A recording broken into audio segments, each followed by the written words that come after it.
commenting on Revelation 20. So find Isaiah 6, chapter 6, verse 1. Put your finger there, and then also put your finger in Revelation chapter 20, verse 11. Today's sermon title is called Is Hell Forever? Is Hell Forever?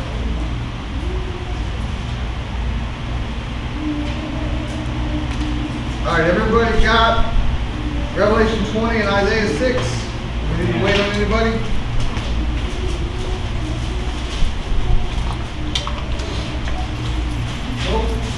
Everybody good? Yeah. Alright, Revelation chapter 20, starting in verse 11, says this. Then I saw a great white throne, and him who was seated on it. Who is this him? Jesus. Let's turn to Isaiah chapter 6.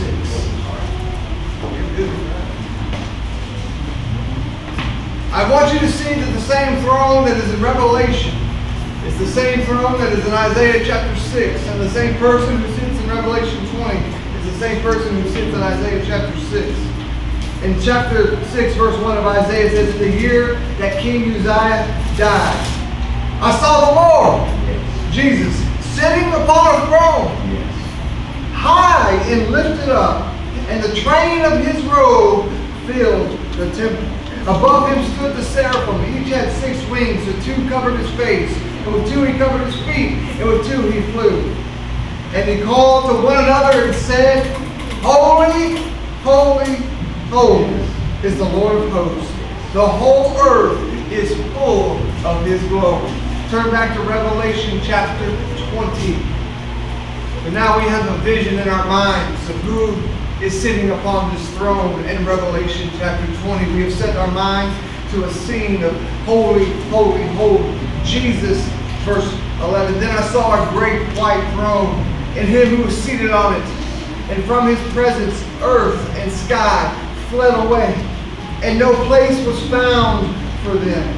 And I saw the dead, great and small, standing before this throne, and books were opened.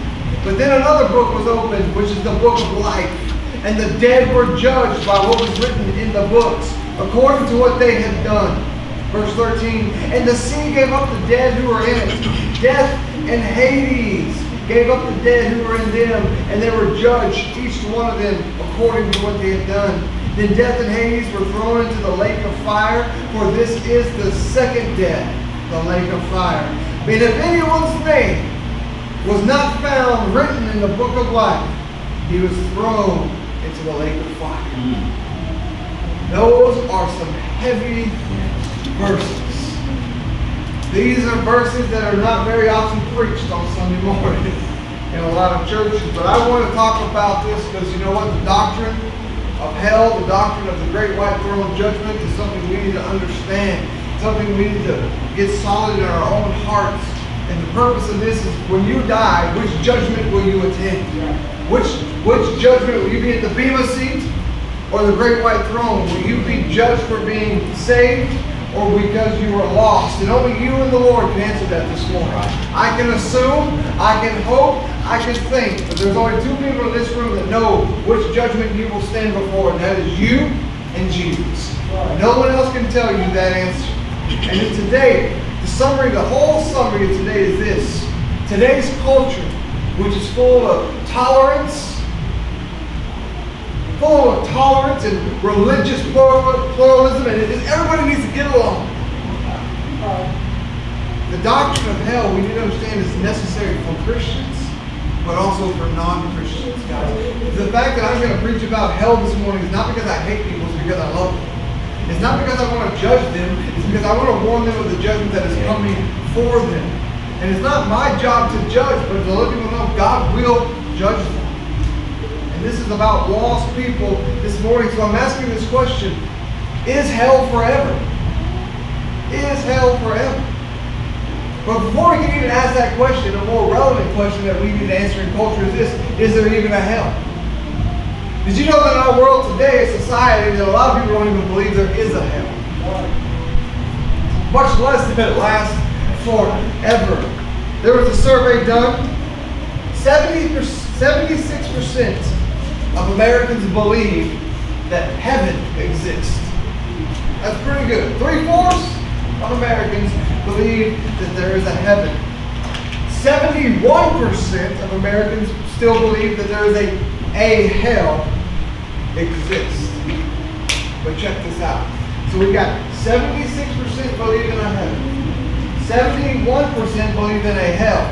Out of that 71%, only 0.005 believe they will be sent there.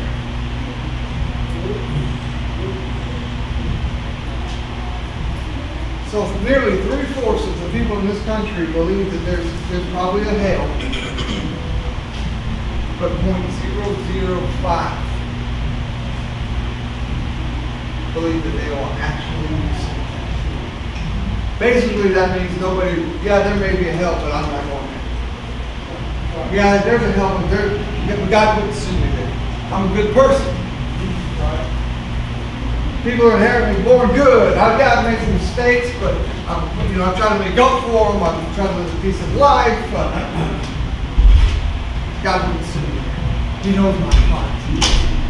God knows I'm a good person. I try to love God. I try to do my best. Being a pastor has put me in some interesting situations. You can never assume people's salvation, but one of the hardest things that I've experienced as a pastor thus far is preaching a funeral of somebody you're not sure about. Preaching a funeral of somebody that you really, for you it's a genuine flip of the coin. I don't know where they are. Because they professed one thing at one time in their life, but the entirety of their life professed something else. See, when I get closer and closer to Jesus, and the more of the gospel of the Bible I read, it's not so much about what you profess, but it's about what you live. It's about what has happened to your life and the change, and that in Christ you cannot continue to live in sin for long. And I really believe that with all my heart, that if you're really God's child, you cannot stay in that place for long. Or God will take you home, or you will repent if you are His. Those are only two options. And in that moment, sometimes as a pastor, you're standing in front of a casket or in front of a family, and you're not sure if that person was either called home because of sin or if they were lost. That's hard. And you get caught because you don't want to lie, but you don't want to assume. You don't want to crush mamas and daddies and families, but at the same time, I don't know. So that's a hard situation to be in. But here's what I have to understand is that you and I, we as people, as much as we want people to be saved, we cannot make them saved. We cannot control people's destiny. We cannot control their decisions or the outcome of their life. And as we said last week, that I'm not going to be able to stand in the gap for the people that I love on the day they face judgment. Okay, either Jesus is going to stand in the gap for you, or you will stand in that gap alone. That is a hard place, and guys, we live in a way that we don't believe that. We just live real busy, so busy that, but we have to. The Bible is so great for this reason. It brings us back to reality. It brings us back. You need to slow down and realize that one day you will be all alone before Jesus and give an account, whether lost or saved. It doesn't matter this morning whether you're lost or saved. You're going to stand before Jesus. It doesn't matter if you believe that or not. You will stand before Jesus. There's some things that are true whether you believe it or not. It's hard to know. You ever heard the saying at a funeral or somebody's died and automatically assume, or somebody says, well, they're in a better place. How do you know? Why do we assume that? Because in human nature, what do we don't want to assume? That they're suffering somewhere else. We want to go to the bed, well, they're in heaven, or they're resting, or they're in a better place. Guys, the Bible's clear. God is clear. Jesus was clear. Paul is clear. God's not trying to hide anything from us. He's trying to be just, listen, I loved you. I made a world for you that you could do whatever you wanted. You had all dominion. You were my reflection. You were my mirror. You were my statues. You were my image on this world. I gave it all to you. Free reign. Yet you disobeyed. Yet you rebelled and rejected me. And therefore, because I'm holy, I have to do something with that. And now, look at the mess the world's in. And what's going on is this. Christians, people that are really saved, really struggle, even really good Bible-believing Christians struggle with the doctrine of hell. They struggle with talking about it. They struggle with telling people that they're going to go there. They struggle with the idea of it. But here's what's going on. No one, I believe this with all my heart, no one would want another person to spend eternity in hell. Guys, there's some people in my life I don't really care for, but I wouldn't even wish hell on them. To be honest, to tell somebody to go to hell is probably quite worse than the worst thing you can tell somebody. Because as a Christian, I would never want anybody to go to hell.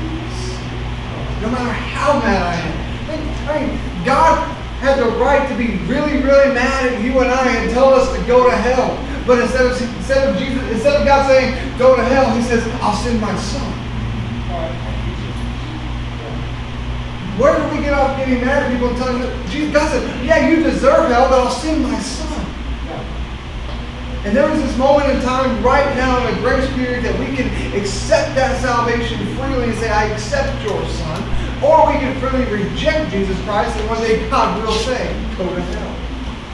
But not after first giving us a gift of salvation, a freedom to choose heaven or hell. Here's what's going on. I love C.S. Lewis.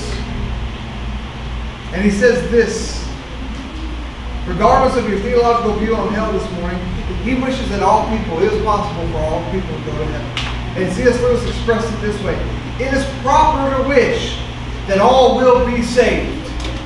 I would pay any price to be able to say truthfully, all will be saved. And there's C.S. Lewis saying, I wish I could say that everybody will be saved. But let me ask you a question this morning, church. Is that true? No. Even God says in his own word, I desire for all to be saved. I would that none would perish. But there will be those who will perish. But he's willing, his desire, his want, our willingness, our desire, our want to be the same thing.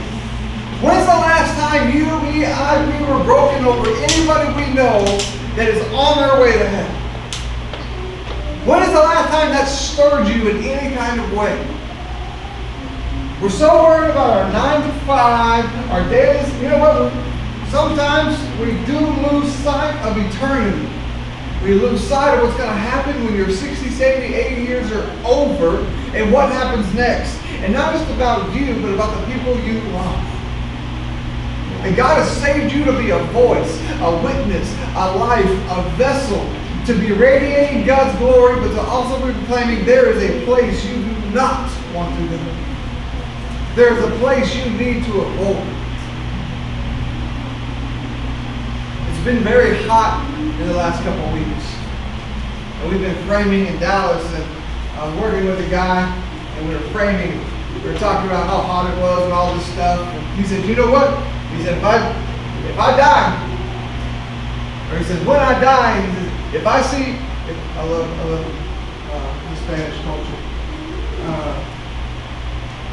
He said, when I die, and whenever I see Mr. Jesus, I love that.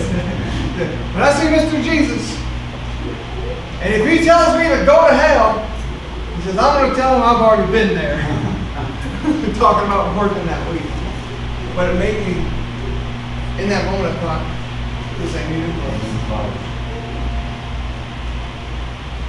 And you will not be telling Jesus anything.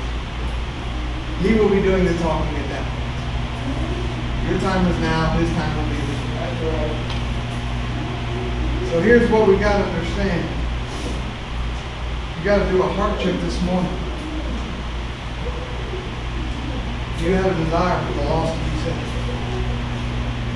Do you have a desire to see your loved ones go to heaven? If you really, really do, then are you building your life in that direction? Has there been changes and enough things in your life and family and friends who say, you know what, they're building their home, their life with something else in mind. Not just the here and now, but eternally. And guys, there is a way that you can talk to hell about people without Bible bashing, without belittling them, without freaking them out. You come at it with love, but you gotta come at it with some knowledge too. You gotta know your Bible. You gotta know what it says and where it says it and how it says it. Not just you sinned and you're going to hell, you need Jesus. Guys, that's ignorant. People don't want that. I don't want that either. But you come at it with love and a lifestyle that can back up your words, and you say, because I love you, here's the truth. And because I love you, I was just like you. And I made the same bad choices and wrong choices, but through God's grace, this is where I am today, and where I desire for you to be also, because I love you. And it's not just because I want, for selfish reasons, some of it is, I want you to be in heaven with me, but more than that, I want you to connect with the living God who will change your life. There's the truth of it. That's the other life. It's not about gaining heaven and shunning hell. It's about knowing and loving Jesus Christ. And that will change your life. That will change your life. We don't love God just to go to heaven. It's a sham. That is a sales tactic. And it's false. And I don't love God just so He won't send me to hell. I need to love Him simply for one reason, of who He is and who I am. That should be the line of where I love Him. Because He has loved me first. You know what? When He says, I loved you, you know what? There wasn't hell in the picture. He didn't say, I love you because you're going to go to hell. He just says, I love you. And the only thing I require of you is you love me back. Sounds like a good parent. Just love God with all your heart, soul, mind, and strength. And you know what? You won't have to fear hell. You won't fear hell if you love God in that way. Revelation. I love Revelation. Revelation chapter 19. You're in Revelation 20, but look at Revelation chapter 19, verse 20. I think this is one of Josh's favorite verses in the Bible. Revelation 19:20 says this. And the beast was captured, and with it the false prophet, who in its presence had done the signs by which he deceived those who had received the mark of the beast, and those who worshipped its image. These two were thrown alive. You need to understand that word. Alive. Into the lake of fire that burns with sulfur. Guys, we're going to break down hell this morning about what it is, all these kind of things. And I've learned some really cool things. I have an opinion, let's put it that way. I have an opinion of when I think these two judgments will occur. I have an opinion of when I believe when the Bema seat will occur, and I have an opinion of when the great white throne judgment will occur. When biblically, and I'll show it to you in a minute, you make up your own mind, but I believe they're two different times. And I believe we can point out in the Bible when these judgments will occur in history. I love learning that. I thought it was really cool learning about the timing of when these judgments will occur. But here we're going. I want you to understand, when you go to hell, you're going to be alive. It's not some mind consciousness. You're going to be in a body with a mind that's going to be physically there. And you will be alive. As much as you are alive this morning. The struggle with many people is this. They struggle with the reality of a hell. C.S. Lewis also said this: the greatest lie the devil has ever told is making the world believe he does not exist. The moment America became in trouble, and the downside of our culture was not just all this, but it's when we put the devil in a red suit with a tail and horns and a pitchfork. That is when we belittled Satan and made it a joke, became a cartoon, and now everything, well, that devil is just a cartoon. An angel is, that's not real. The greatest lie Satan has ever told was, I don't exist. And guys, not just people that don't love Jesus, but guys, even people that claim to be Christians claim there's no hell. There's no real Satan. There's no real judgment. Guys, the Bible is very clear. God is very clear on this point. This is not a question mark. This is not something you read and go, well, it could go either way. This is pointed. This is purposeful. This is intentful. God wants you to know very clearly. See, we don't know much about the tribulation or the rapture, the prophecy of the end times, and who the beast will be, and all that stuff's kind of a mystery. But you know what's not a mystery? What will happen to you when you die. That is clear. God wanted to be very, very clear on those points. And it's funny how we struggle with those points that are clear, yet we want to wrestle and play with the ones that are a mystery. We need to live like, you know what, there is a heaven. And it's very, very real. But I want to look at the Bible. I want to look at the Bible and see what it says about heaven. Because you know what the problem about hell is this too, that there is an idea, that the idea of eternal, conscious suffering is difficult for people to comprehend. Not that you're going to be alive, but the whole time you're in hell, you're going to know you're alive, and you're going to know you're suffering. That is heavy stuff. And in our day of postmodern thinking, inclusiveness, tolerance, and acceptance of anything goes, eternal, conscious suffering is not a popular idea. Guys, even in Christian churches, it is not popular. It is not preached. But there's many Christians, many people who try to seek a theological way out of hell.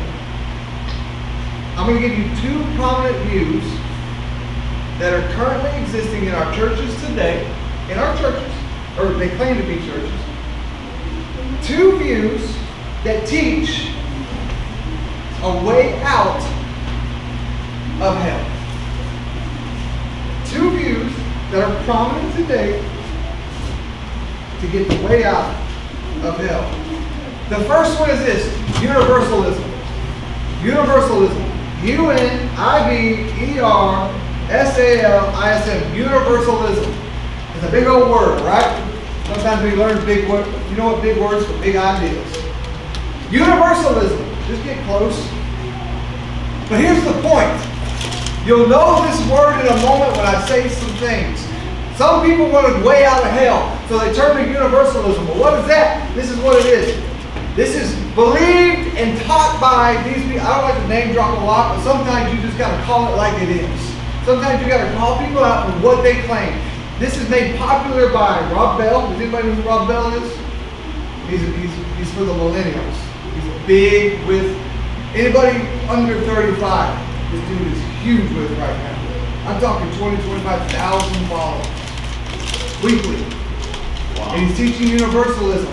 This is also made popular by Joel Osteen. Now some of you are going, oh, okay. I get it.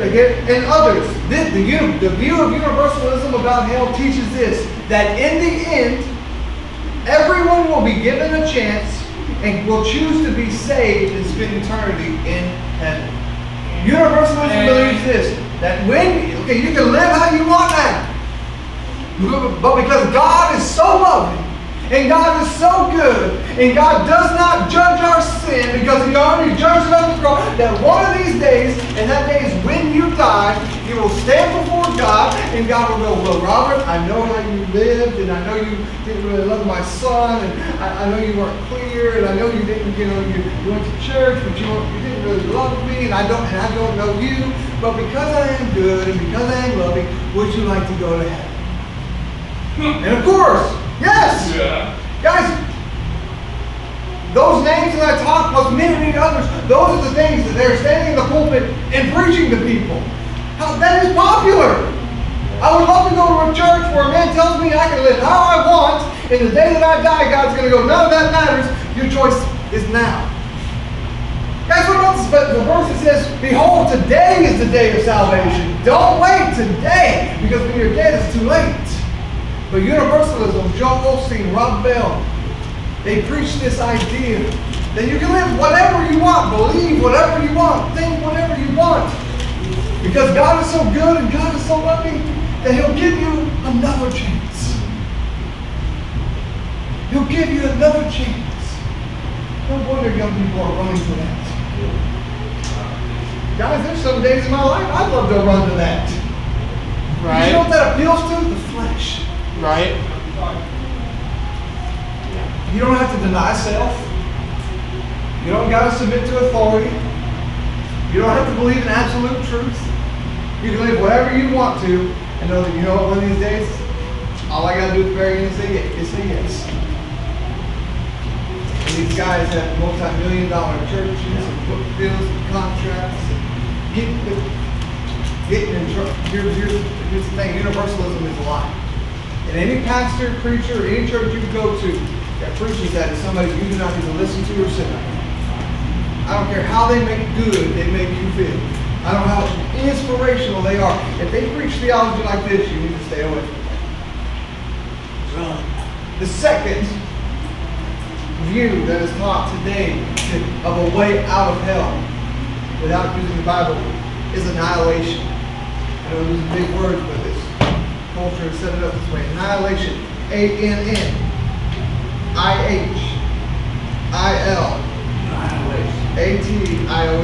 Annihilation. Well, what does that big word mean? It means this. Teaches that sinners will be judged by the Lord, and then their existence will end. This is what it means. You will live, you will die, you will be judged, and that's it. No heaven, no hell. If there's only those two choices, I'm going with number one. I'm going to hook up with Rob Bell and Osteen, and I'm going to go with number one. Number two is not just depressing. But you know what? Actually, there's a lot of people that prefer to live by that mindset right now. There's nothing after this. I don't believe in anything after this. There's no heaven, there's no hell. We just go back to dust. It's just it. Guys, a lot of people believe that. A lot. Because they don't want the responsibility of thinking of anything beyond this life. Annihilation teaches you live how you want to, you'll stand before God, you'll be judged. It doesn't matter because it's over anyways. Annihilation teaches nothing matters. Whether good or bad, what you do or don't do, it doesn't matter, because in the end it doesn't matter. How depressing. People in annihilation believe that mortals do not possess an eternal soul at birth, meaning you are born without a soul. But only those who become Christians will live forever. So here's what they will ultimately believe. You were born soulless. Somehow, you become a Christian. And because you become a Christian, whatever that term means for you in that sense, then and only then do you have a chance to live forever after your judgment. Then after you're judged, either you will enter into heaven or you will simply not exist any longer. Clark Pinnock and John Stott are two prominent leaders promoting this view right now in our world today. Both have tried. Both Joel Osteen and John Stott, both theologians, both views, have tried and tried and tried to pull their beliefs out of the Bible, yet amounted to zero. They have no evidence to support what they believe. They can find nothing biblical to support what they teach or preach. It's just simply what they believe. If you listen to these preachers and teachers like that, then you'll hear these words a lot. I believe, the Bible says, or I believe, not the Bible says. Guys, we need to listen to preachers and teachers that say that. The Bible says, not I believe. I don't care what you believe. We can't even hear what God knows. And we want to hear what God says, not what a man believes. I need to know this morning what God has said. I don't want you walking away this morning and go, you know what Cody's beliefs are? No, I want you walking out of church this morning going, you know what God said this morning? There is a hell. It is real, it is eternal, it's forever. If you cannot find your support from God's Word, then guess what? It's not true. That's simple. If you cannot support your belief with God's Word, it is not true. Okay, then you don't have a leg to stand on. Now, there are things in the Bible based on truth that you can have speculation on. You can think about, argue, and chew on, and do all those things, and theologically jostle and all that stuff. But you know what? If you can't find it in God's Word, I'm not going to talk about it. We're not going to wrestle about it or argue because it ain't true. The fact that you just believe that there ain't a hell, I'm not going to talk. That's Jesus says this over and over and over. You know what this idea of the view of hell coincides with? God, it's so sneaky. Satan is so crafty. It's so tricky.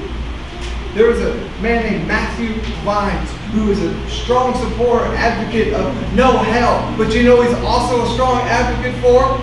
The Bible does not condemn homosexuality. Isn't it interesting? That people that want to stand for those kind of rights and gay rights, you know what they also want to stand for? No hell! I won't be judged for the way I live. Because the Bible's not clear on it. And that's what they say. Matthew Vines is a man who tries to say that the Bible does not condemn homosexuality because he doesn't agree with what the Bible says. See, that's it. He's not denying that the Bible doesn't say it. He is just saying, I don't agree with what the Bible says. Isn't that interesting? Because the Bible does say it. The Bible is clear. And he knows it. What he doesn't like is what it says. That's interesting, isn't it? The Bible is very clear on homosexuality and also on hell. Hell is real and hell is eternal. But here's the thing. So I just hammered some people that are, claim to be Christians and got some really jacked up theology. But here's the truth. Us Bible-believing Christians, we're not much better most of the time when it comes to hell. Seriously, we're not. If before this service, you and I had a one-on-one conversation, and I said, all right, tell me everything you know about hell. Fire, devil, opposite of heaven. You might know just Sunday school stuff. But how deep? Come on, guys, these are some things that we need to know. Here's the difference between those that we just talked about and those that are Bible-believing Christians. We don't deny hell necessarily. You and I this morning, we won't deny the existence of hell, but you know what we won't do? We're not going to talk about it. We don't deny it like Joel Osteen, but you know what we're not going to do? We're not going to bring it up in conversation. We're not going to contradict or offend anybody by laying into them saying, well, you believe there is no hell. I actually believe there is a hell. It's not that we deny it, we just don't want to talk about it. This sermon is huge and vitally important for everybody in this room, but particularly for anybody born after 1980, Robert, me, my kids, because of this reason. You're either part of your Generation X, I'm Generation X, the generation now is the millennial generation, and this is what Satan has been doing for really all of time. But here in our country for the last 30 or 40 years, he has been conditioning young people, conditioning their minds with thoughts, through television, movies, radio, music, and everything that he can throw out there, conditioning our minds to reject the idea of absolute truth. That nothing can really be true. Well, if that's true, then that statement can't be true. If there is no absolute truth, then that statement cannot be true. But that is what Satan has been conditioning the minds of young people is this, is that there is nothing true. There's nothing absolute. There's nothing we can absolutely believe. Everything is either false or has a lie or has an agenda. Even God, the church, Christians. See, you know what they want to do? The devil says, you know what? They want to get some big old fire, hell, and brimstone preacher to stand up there, scare the pants off of you about going to hell, not so that you'll be saved and love Jesus, but so you'll give the church money. That is how Satan has conditioned the minds of young people to believe about church.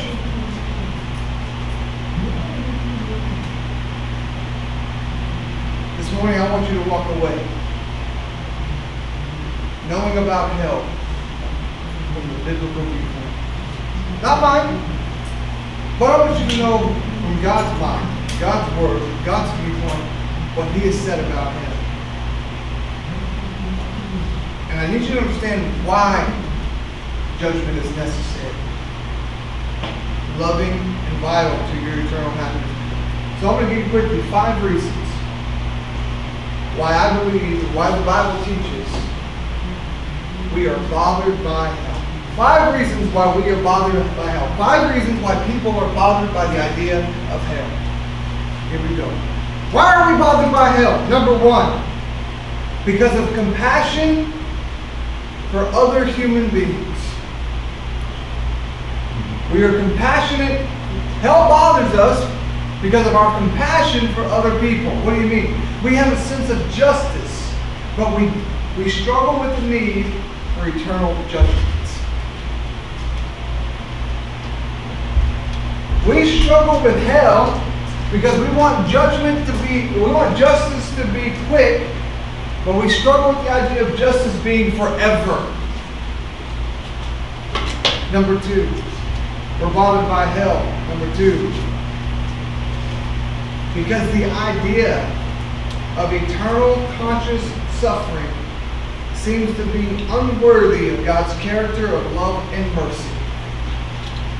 Basically meaning this: God sending people to hell is out of God's character. God will not send me to hell because He's a God of love. A good God, a loving God, could never send anyone to hell, right? Come on, you've heard it. I've heard it. I put it on. We struggle with hell because we don't like the idea that a good, perfect, loving God is going to send people there. Right? People struggle with that idea. That God's going to look down and say, go to hell. Depart from me. I don't know you. Because you know what we've got in our mind? This hippie loving Jesus who floats around on clouds and is kind to everybody and never says a hard thing to anyone. Think about it. Satan has over the time portrayed Jesus as this wimp, as this crucified loser. Now it's a God who sits on a throne. That's why I wanted to go to Isaiah chapter 6. He sits on a throne. Angels all day long, at night, every moment of all time cry, holy, holy. Jesus is not a wimp. He will judge. He will judge. We struggle with the idea that God is so loving and so merciful. He couldn't possibly send little old me to hell. He wouldn't dare send my 90-year-old grandma to hell. But listen, He's very clear. If that person does not have a right relationship with my Son, Jesus Christ, that is their eternal destination. Regardless of what your view is on God's characteristics. Number 3. Before you know what I really struggle with? I don't really struggle with the idea of a loving God sending sinful people to hell. Okay, that doesn't, for me personally, that doesn't bother me. I get that. because justice. I get that. But you know what I really struggle with is how a holy God can let a sinner like me into heaven. That's what I struggle with more than anything. How can a God so holy allow somebody like me in His presence? And that's where my shame comes in most. My condemnation comes in. I understand I deserve hell. Me personally, I don't really struggle with that. But at times in my relationship with Him, I do struggle. Why do you love me so? How am I worthy? And that's where I realize I'm not. Jesus is. And because of my relationship with Jesus, I get all the rewards and benefits the same as Jesus. And my relationship with God is restored and is not. That is what keeps me going. Number 3. A third reason Christians are changing their view on hell is because they are affected by multiculturalism. Meaning this: we are currently surrounded by many different faiths in this country. Guys, just on my way into church this morning, I passed by a Buddhist temple, passed by a mosque, passed by Hinduism. But guys, in our country today, so many people believe so many different things. So with that in mind, This is what our world has taught us. This is what's going on in our world and thoughts today is this. Is not our society taught this? That everyone's views, everyone's faith, everyone's religion is exactly the same. Right. So if Robert believes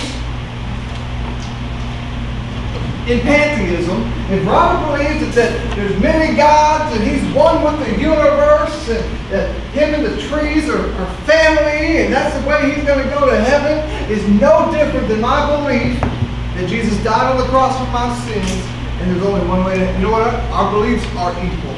That's what society says. There's no absolute truth.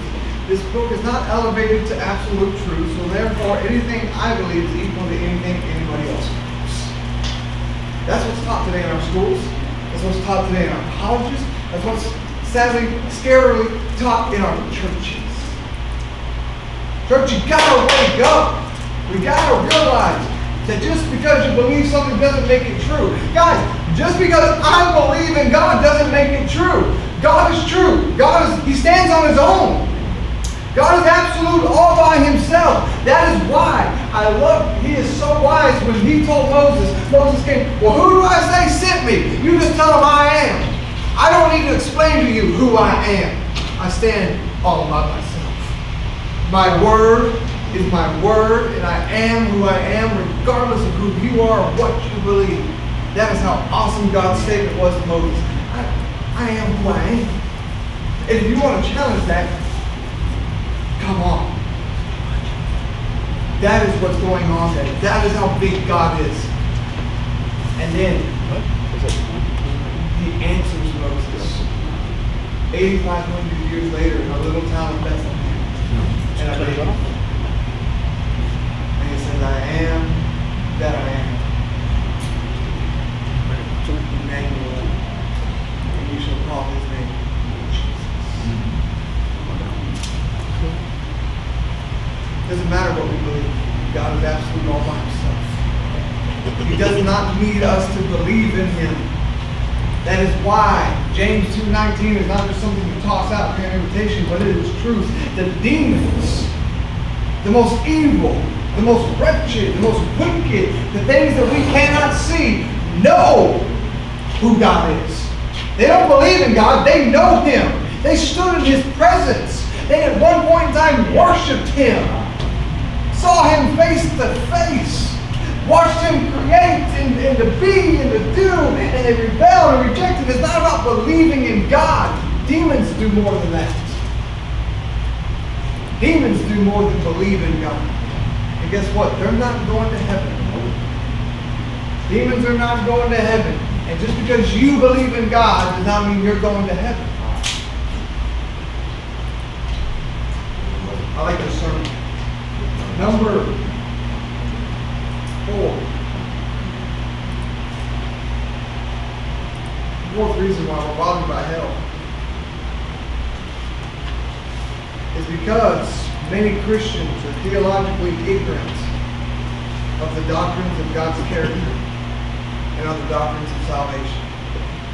Meaning this, we as Christians have not educated ourselves or been educated on God's character and the plan of salvation.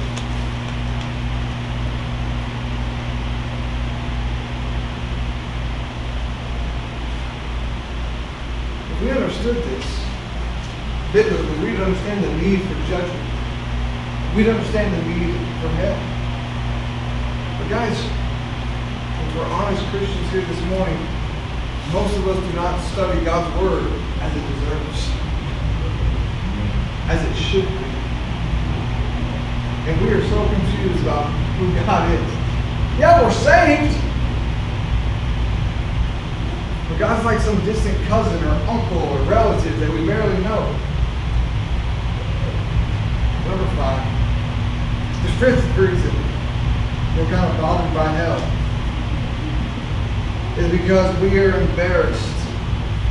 Christians are embarrassed under the attacks and accusations of liberal Christians and atheists who are accusing us of being haters, intolerant bigots.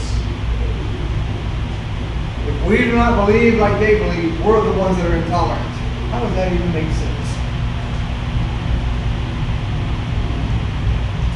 The tolerant become intolerant when they accuse us of not being tolerant. Think about it.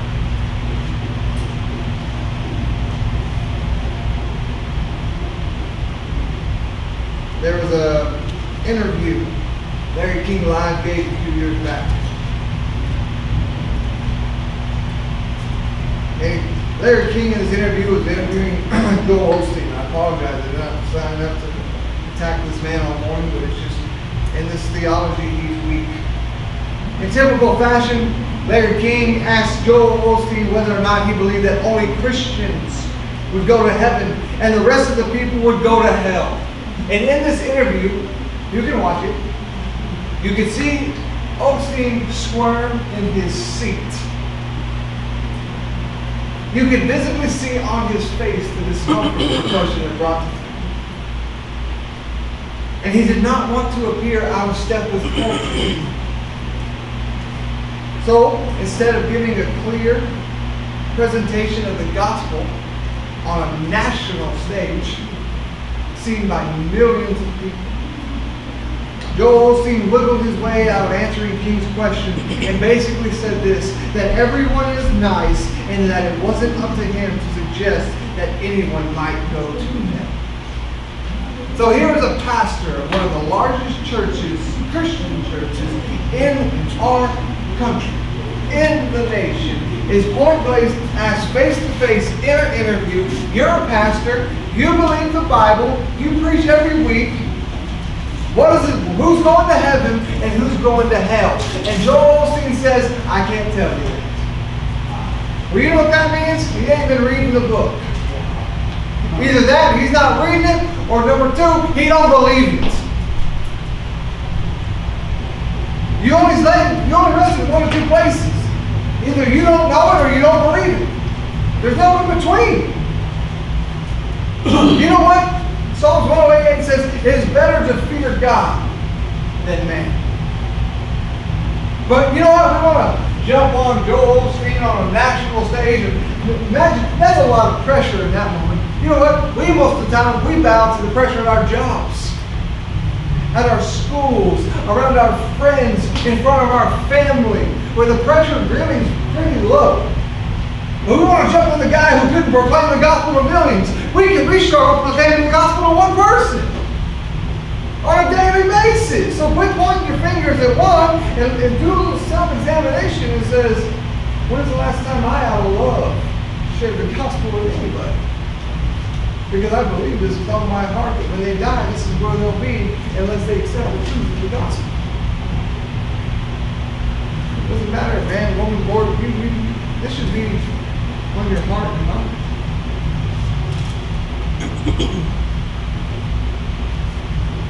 Today, churches and Christians are doing either two things. They're trying to change the Bible or ignore it. Either we'll just change it so it says what we want it to say, or we're just going to flat out ignore it. There's some book written thousands of years, we don't apply now. It's got some good principles, and like a good, it's just a big old fortune cookie. We're going to close this morning quickly looking at this. Some biblical teaching on hell. So we looked at why people are bothered by hell. We're going to close with looking at what the Bible says on hell. You know where we got to start with hell? The Old Testament. I love the Old Testament. You know the Old Testament talks about hell? A lot. The Old Testament word for theology for hell was Sheol, which has the emphasis of the permanence of death, and where you go after you die. Job, chapter 10, verse 21 and 22. Job 10, 21 and 22 says this, in the land of darkness and deep shadow, the land of gloom, like thick darkness, like deep shadow without any order, where light is as thick darkness. Isaiah 34, 9 through 10. And the streams of Edom shall be turned into pitch, and her soil into sulfur. Her land shall become burning pitch. Night and day it will not be quenched. Its smoke will rise forever.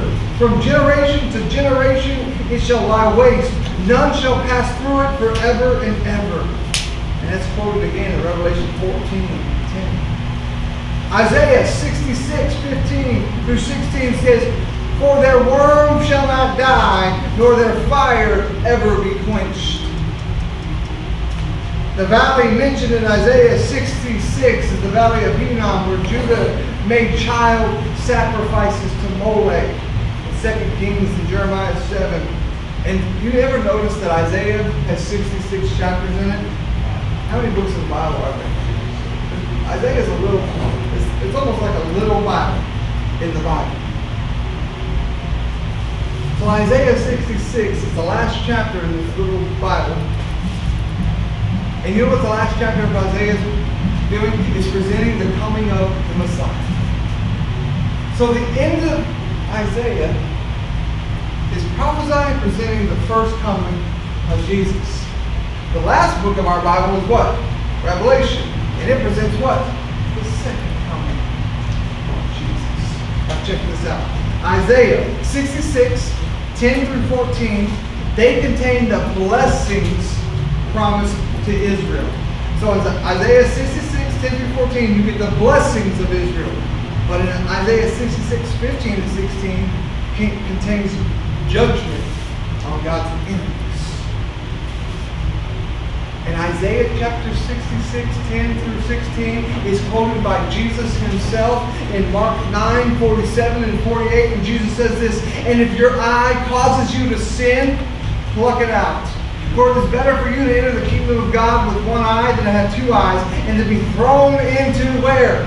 Hell, where their worm does not die and their fire is not quenched." God just quoted Isaiah.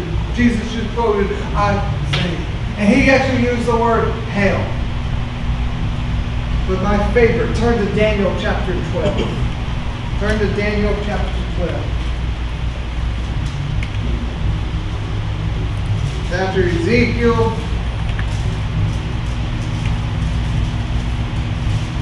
before Hosea,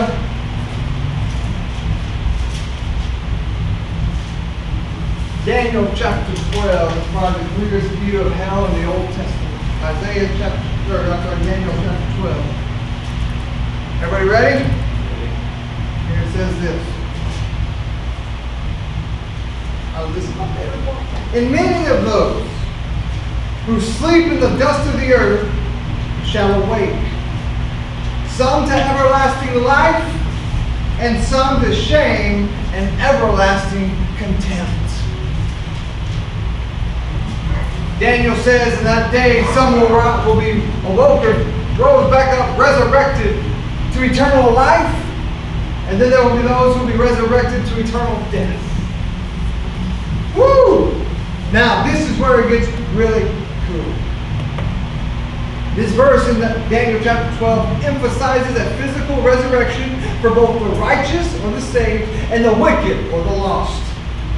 It also teaches that there is either eternal reward or eternal judgment that will come following that resurrection.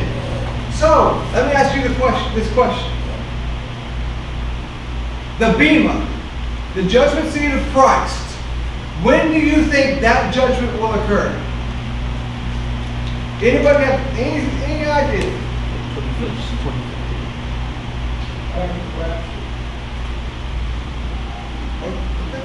Anybody else?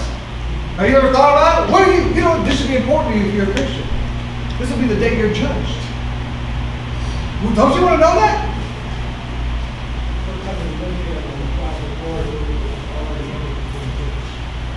The righteous, yes, the saved, you and I will be judged before the millennial reign begins. So before Jesus sets up his earthly kingdom and throne and rules and reigns for 1,000 years, you and I will stand for our judgment. So we'll get it out of the way, all right? And then we get 1,000 years of peace on earth. You know what won't be looming over our heads? Oh man, when this is over, judgment's coming. No, it's over. So you and I, the great guys, this is Cool. The judgment seat of Christ takes place after the rapture, before the millennial reign. Word? Everybody good?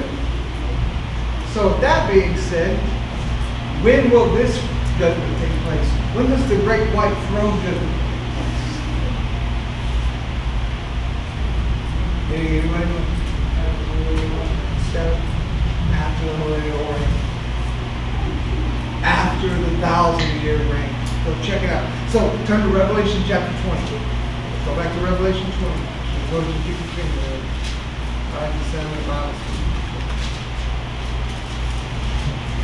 I can show you in the Bible why those two viewpoints are true. Revelation chapter 20. Wait till you get there, because I want you to see it. Mark it in the Bible.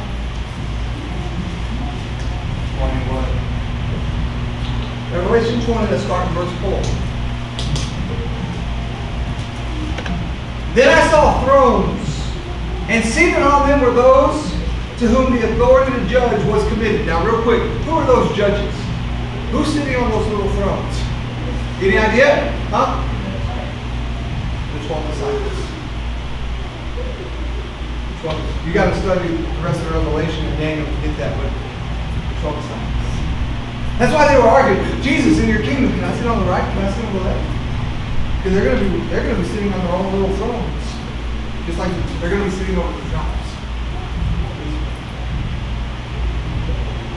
12 little thrones, and 12 disciples, ruling and reigning under the one throne of Jesus Christ. That's just the stuff.